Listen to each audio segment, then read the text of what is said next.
Hello friends, welcome back to my channel legal help in Hindi. Friends, आज की इस video में हम बात करने वाले हैं लीगल प्रोसीडिंग के दौरान विटनेस और एविडेंस का क्या मतलब होता है और इनमें क्या अंतर है। लॉ स्टूडेंट के लिए या फिर जो लोग लीगल सिस्टम में इन्वॉल्व हैं उन्हें इसके बारे में और दोनों के डिफरेंस के बारे में जरूर पता होना चाहिए। हम समझेंगे इनकी डेफिनेशन, इनका पर्पस ऑफ यूज क्या होता है, लीगल प्रोसीडिंग में इनकी क्या अहमियत है और एग्जाम्पल की हेल्प से हम इनको और डिटेल में जानेंगे। तो वीडियो से जुड़े रहिए। सबसे पहले बात करते हैं डेफिनेशन की। समझते हैं एविडेंस यानी कि सबूत। किसी भी कोर्ट केस के दौरान एक पार्टी के द्वारा अपने केस को मजबूत करने के लिए जो भी मटेरियल कोर्ट में पेश किया जाता है उसे हम एविडेंस कहते हैं। एविडेंस कोई डॉक्यूमेंट हो सकता है, कोई वस्तु हो सकती है। एविडेंस गवाहों के द्वारा दिए गए बयान भी हो सकते हैं, जो कि कोई टेस्टिमोनियल भी हो सकता है। एविडेंस को कोर्ट में लाने का पर्पस केस में लगाए गए एलिगेशन को प्रूव करना या फिर डिसप्रूव करना होता है, ताकि केस के डिसीजन तक पहुंचने में आसानी हो सके। फॉर एग्जाम्पल, किसी क्रिमिनल केस में अगर प्रोसिक्यूशन डीएनए रिपोर्ट पेश करता है या फिर फिजिकल एविडेंस पेश करता है, जैसे कि कोई वेपन हो जो कि क्राइम के दौरान यूज किया गया था, जिससे प्रूव करने में आसानी हो जाती है कि डिफेंडेंट ने वो क्राइम किया था। तो ये तो हुआ एविडेंस। अब समझते हैं विटनेस। विटनेस जिसे हम गवाह कहते हैं।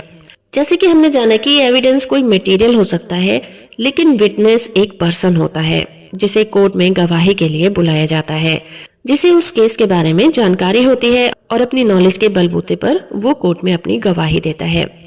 एक विटनेस को हम एविडेंस नहीं कह सकते, क्योंकि कोर्ट में वो जो भी कहता है उसे टेस्टिमोनियल एविडेंस कहा जाता है। एक विटनेस का कोर्ट में आने का पर्पस कोर्ट को केस के बारे में डिटेल में बताना होता है कि उसने क्राइम होते हुए क्या देखा था, क्या सुना था और उसने क्या एक्सपीरियंस किया था, ताकि कोर्ट को केस की सच्चाई का पता लगाने में आसानी हो जाए। इसका एक एग्जाम्पल समझते हैं। जैसे कि कोई एक्सीडेंट केस है और एक्सीडेंट केस में विटनेस कोर्ट में ये बता सकता है कि एक्सीडेंट कैसे हुआ, उसने क्या देखा और क्या एक्सपीरियंस किया। तो अब समझते हैं इनके डिफरेंसेस के बारे में। तो सबसे पहला डिफरेंस होता है नेचर ऑफ टेस्टिमोनी। जैसे कि मैंने आपको बताया कि विटनेस किसी पर्सन को कहा जाता है जो कि कोर्ट में गवाही देकर ये बताता है कि उसे क्या पता है और उसने क्या देखा है, जबकि एविडेंस कोई इंफॉर्मेशन या फिर मटेरियल हो सकता है।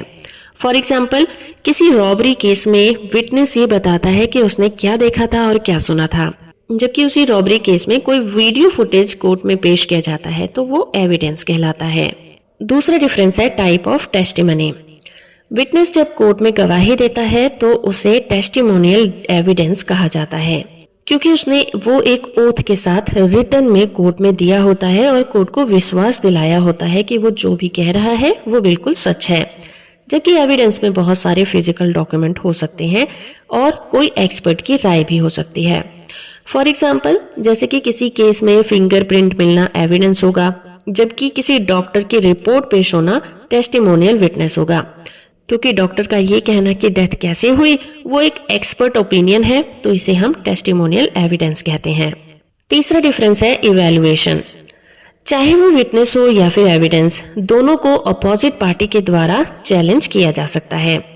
फॉर एग्जाम्पल, जब विटनेस कोर्ट में गवाही देता है तो डिफेंस उसे क्रॉस एग्जामिन कर सकता है और उसकी गवाही को चैलेंज कर सकता है। इसके अलावा जब फिजिकल एविडेंस कोर्ट में पेश किए जाते हैं तो उसे भी एक्सपर्ट की राय के लिए चैलेंज किया जा सकता है और एक्सपर्ट ओपिनियन ली जा सकती है कि वो एविडेंस सही है या फिर गलत है। चौथा डिफरेंस है burden of proof.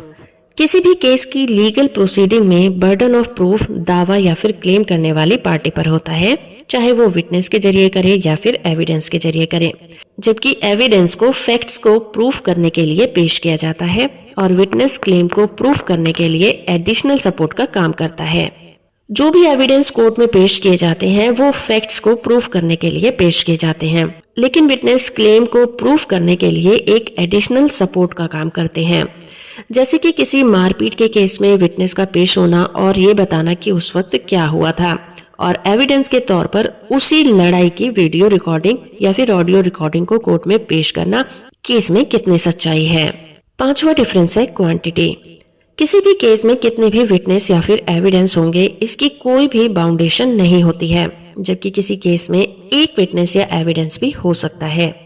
For example, किसी केस में प्रोसिक्यूशन बहुत सारे विटनेस और फिजिकल एविडेंस डिफेंडेंट के गिल्ट को प्रूफ करने के लिए पेश कर सकता है, पर डिफेंस चाहे तो एक ही विटनेस को कोर्ट में अपनी आर्ग्यूमेंट को प्रूफ करने के लिए बुला सकता है या फिर एक ही एविडेंस को अपनी बात को प्रूफ करने के लिए पेश कर सकता है।